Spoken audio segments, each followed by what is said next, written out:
салом алайкум дӯстон. Чӣ гуна фаҳмем ки кабели антенна вайрон аст? Мақсад антенна худаш не лали вайрон не, кабелиш вайрон аст. Чӣ хел мо фаҳмем? Ози бардор меню медароем, настройки антенна медароем, 4 нол мезанем агар нол барора. Настройки антенна медароем. Бардор дар ҳолате ки эне качество сигнала мебарад, качество сигнала.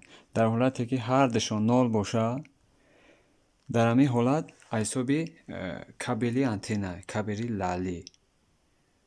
ҳар дашон нол бошад. Агар процентҳои сигнал бошад, ҳави сабаб нест. Дар ҳолате ки ин процентҳо набошад, значит масса нест. Дар ҳамин ҳолат кабел вайрон аст.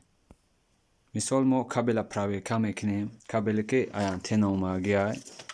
Ягонҷош пайваст бошад мебинем, ягонҷо абри вай значит кандагӣ аст, ягонҷош кандагӣ аст. Ба ҳамин хотир ҳаминҷа массара набаровардеса, ина сигнал нол. Ин буд чӣ гуна фаҳмем ки кабели лали вайрон аст. Боқӣ дар панаи Аллоҳ бошед.